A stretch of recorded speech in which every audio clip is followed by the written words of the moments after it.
कश्मीर, धरती का स्वर्ग। जम्मू कश्मीर की खूबसूरती के किस्से भारत ही नहीं बल्कि पूरी दुनिया में मशहूर हैं। शायद इसी वजह से लोग इसे धरती का स्वर्ग भी कहते हैं।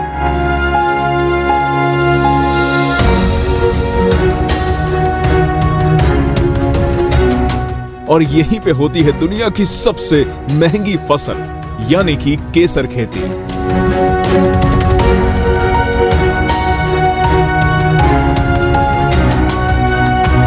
केसर के नीले फूलों से खिलखिला रही है ये घाटी।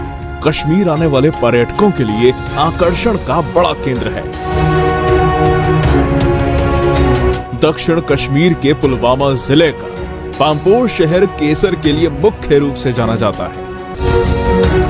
पूरी दुनिया में अपनी शुद्धता और गुणवत्ता के लिए कश्मीरी केसर मशहूर है।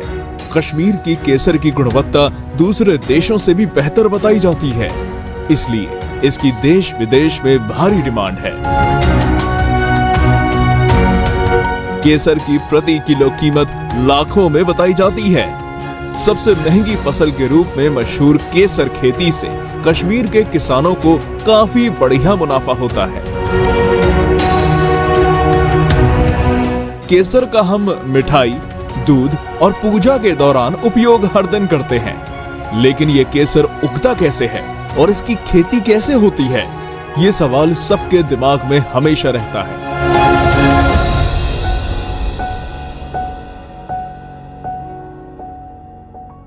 इस वीडियो के माध्यम में हम आपको दिखाएंगे कि ये केसर की खेती कैसे की जाती है, तो इसलिए हम आपको ले चलते हैं महाराष्ट्र में।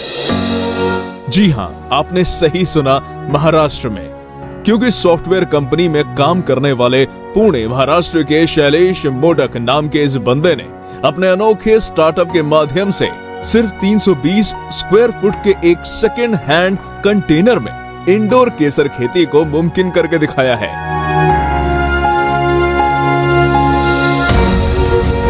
एरोपोनिक टेक्नोलॉजी के माध्यम से इस छोटे से कंटेनर में कश्मीर जैसा वातावरण तैयार करके अब पुणे में कश्मीर केसर खेती खिलने लगी है।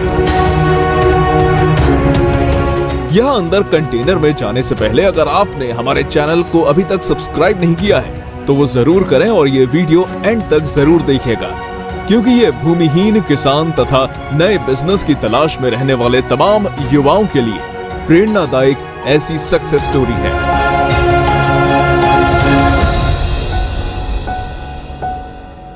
मैं अभी ये हाइड्रोपोनिक और एरोपोनिक केसर की खेती यहाँ पे कर रहा हूँ पुणे महाराष्ट्र में। मैं बेसिकली नासिक से हूँ। मेरा पूरा एजुकेशन हुआ है सॉफ्टवेयर में। मैं कंप्यूटर इंजीनियर था।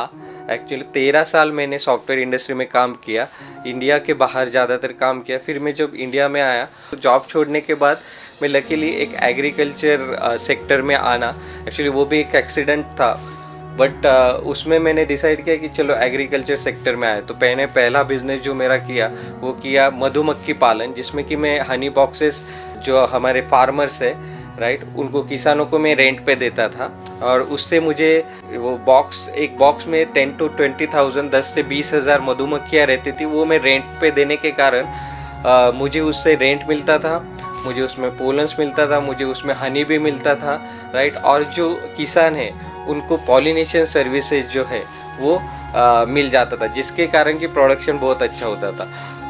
वो होने के बाद फिर मैंने इंपोर्ट एक्सपोर्ट बिजनेस भी किया। वो यहाँ पे ना करते हुए मैंने कंबोडिया, वियतनाम उस देश में जाके किया। और जब मैं इंपोर्ट एक्सपोर्ट बिजनेस कर रहा था तब मुझे ये शिपिंग कंटेनर का बिजनेस का एक्चुअली आइडिया आया।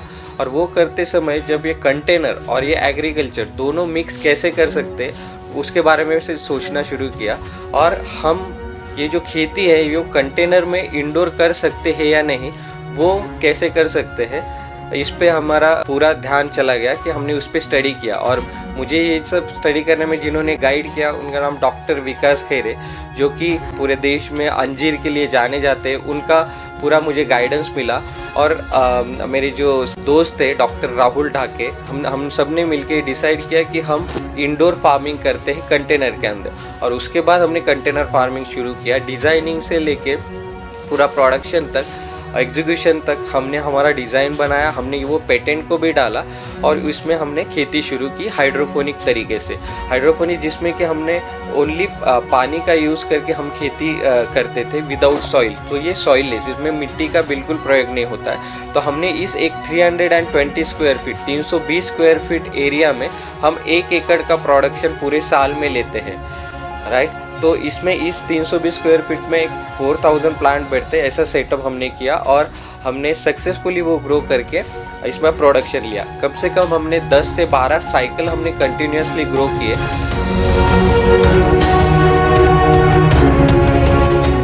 इस नई एरोपोनिक तकनीक के माध्यम से केसर के कंद यानी कि बल्ब को ट्रे में डाल दिया जाता है।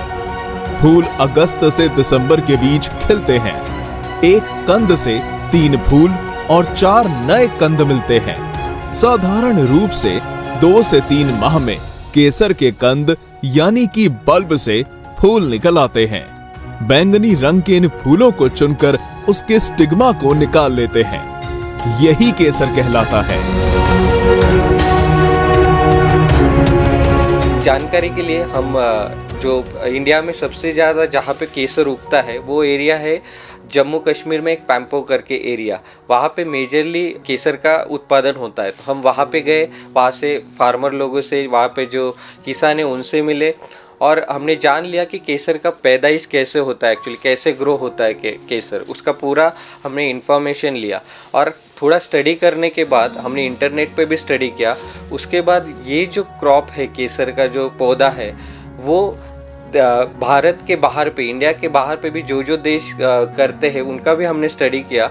हम दुबई में गए, वहाँ पे हमने जो लोग इंटरनल ये केसर पौधे उगाते हैं जैसे डॉक्टर एड्रिन हैं, उनसे हम मिले, उनसे भी जानकारी लिए और हमारा ये हो गया कि हम ये केसर का पौधा यहाँ पे ले सकते हैं। तो हमने पैम्पोर एरिया से करीब 500 किलो केसर का हमने बीज खरीदा और यहाँ पे कंटेनर के अंदर 200 स्क्वायर फीट एरिया में हमने उसको उगाने के लिए रख दिया।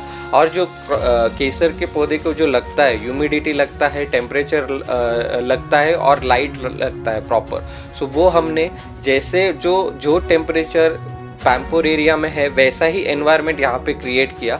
और हमने जो बहुत सारे यहाँ पे आधुनिक तंत्रज्ञान जैसा यूज़ किया हमने यहाँ पे, जैसे कि अलग अलग सेंसर यूज़ किए, मोबाइल ऐप यूज़ किए, जिसके कारण कि हम जो पैम्पोर में जो टेम्परेचर और जो पूरा कंडीशन है वो यहाँ पे हम कर पाए। और उसके कारण अभी अक्टूबर में हमारा सक्सेसफुली क्रॉप सैफ्रॉन हम ग्रो कर पाए।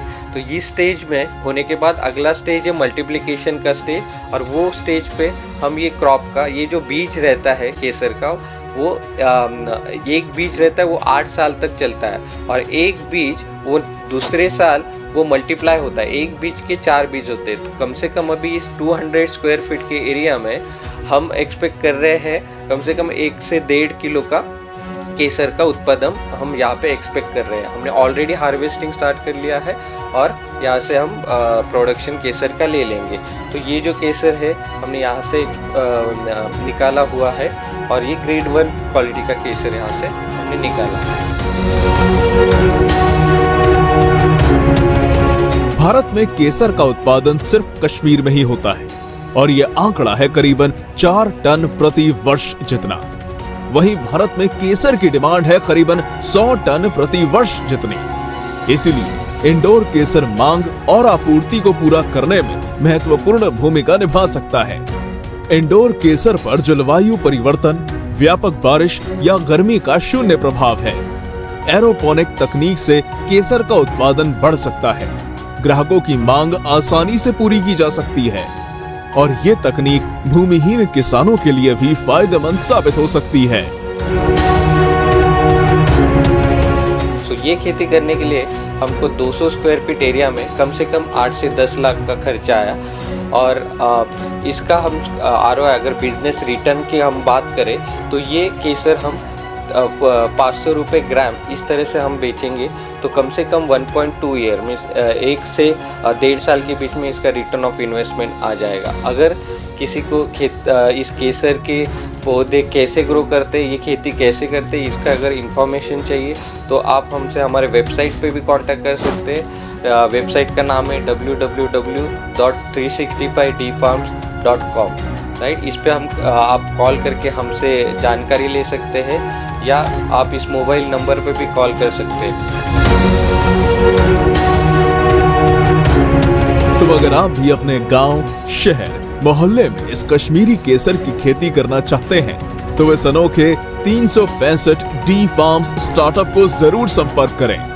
इस स्टार्टअप कंपनी का संपर्क क्रमांक स्क्रीन पे दिखाया गया है तथा डिस्क्रिप्शन में भी दिया गया है।